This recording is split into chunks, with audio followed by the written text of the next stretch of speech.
যখন রিসেন্টলি আমরা এই ঘটনা ঘটতে দেখতেই পাচ্ছি যে নাট্য জগতের ফেমাস মুখেরা মেগাস্টার শাকিব খানের বিপরীতে নায়িকা হিসেবে আসছেন, তোমরা প্রথমত কমেন্ট করে জানাও তো যে অভিনেত্রী চমককে মেগাস্টার শাকিব খানের বিপরীতে কেমন লাগবে। না, আমি কিন্তু অভিনেত্রী চমকের অনেক বেশি কাজ দেখিনি, আমি সত্যি কথা বলছি। আমি একটুখানি আইএমডিবিটা ফলো করলাম, ওনার ফিল্মোগ্রাফিটা ফলো করে আমি দেখলাম উনি স্পেশালি ওটিটির কাজ করেন বা নাটকেও হয়তো বা অভিনয় করেছেন, তোমরা আমাকে অনেক বেটার বলতে পারবে। কিন্তু রিসেন্টলি অভিনেত্রী চমক মেগাস্টার শাকিব খানকে এত সম্মান করেছেন, এত রেসপেক্ট দিয়ে কিছু কথা বলেছেন, যেটা কিন্তু অবশ্যই খুব ভালো লাগার ব্যাপার। এবং আমার দেখে মনে হচ্ছে মেগাস্টার শাকিব খানের সঙ্গে তাকে মোটামুটি মানাবে, খুব যে একটা মানাবে তা নয়, তবে চিন্তা ভাবনা করা গেলে যেতে পারে। এটা তো ডিরেক্টররা বুঝবেন বা প্রডিউসার্সরা বুঝবেন। অভিনেত্রী চমক কি বললেন মেগাস্টার শাকিব খানকে নিয়ে, আমরা এই ভিডিওতে এই বিষয়টা নিয়ে কথা বলি। হ্যালো আমার শাকিবিয়ান ভাইরা বোনেরা, চলে এলাম আরো একটা নতুন ভিডিও নিয়ে। আশা করছি তোমরা বিন্দাস আছো। অভিনেত্রী চমক রিসেন্টলি একটি ইন্টারভিউতে বলছেন শাকিব খান ওয়ান পিস বাংলাদেশে, তার সাথে কারোর তুলনা চলে না। শাকিব খান ওয়ান পিস বাংলাদেশে, তার সঙ্গে কারোর তুলনা চলে না।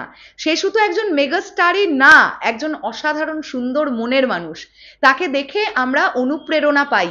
বাংলা চলচ্চিত্রে তার অবদান অস্বীকার করার কোনো চান্স নেই।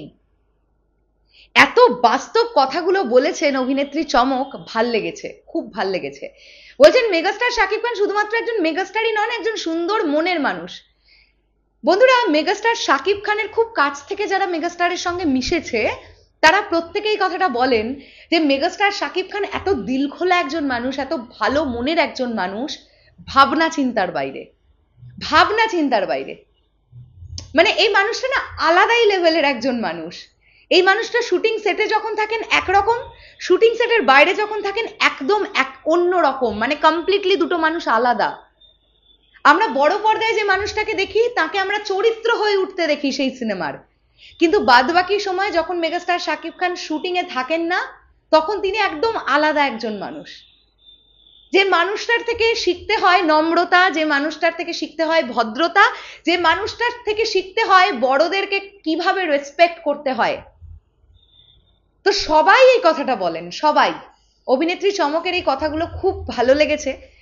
অনেকেই তো এরকম আছেন যারা আজকের দিনে দাঁড়িয়েও এটা বিলিভ বা ট্রাস্ট করেন না বা ট্রাস্ট করতে চান না যে মেগাস্টার শাকিব খানের বাংলাদেশ ফিল্ম ইন্ডাস্ট্রিতে অবদানটা, যদিও তাদের প্রতি আমাদের এক বালতি করে সমবেদনা শাকিবিয়ানদের, কারণ তারা বলুক আর না বলুক, দিনের শেষে গিয়ে তারাও জানে, তারা স্বীকার করুক বা না করুক, বাংলাদেশ ফিল্ম ইন্ডাস্ট্রিকে একা কাঁধে বয়ে নিয়ে যাচ্ছেন একটাই মানুষ, যার নাম মেগাস্টার শাকিব খান। তো অভিনেত্রী চমকের এই কথাগুলো খুব ভালো লেগেছে, আমি তাই ভাবলাম তোমাদের সঙ্গে শেয়ার করি। তোমাদের কাছে কেমন লাগলো এই পুরো বিষয়টা অবশ্যই কমেন্ট করে জানিও। এইভাবেই ধীরে ধীরে একদম গ্রাউন্ড লেভেল থেকে টপ লেভেল পর্যন্ত প্রতিটা মানুষের মনের মধ্যে গেঁথে যাচ্ছেন মেগাস্টার শাকিব খান। প্রতিটা মানুষ, ইচ অ্যান্ড এভরিবডি নোজ যে শাকিব ভাইয়া কেমন মানুষ। শেষ করলাম ভিডিওটা, আসছি আবার খুব শিগগিরই নতুন কোনো ভিডিও নিয়ে। তাহলে এখনের জন্য টাটা।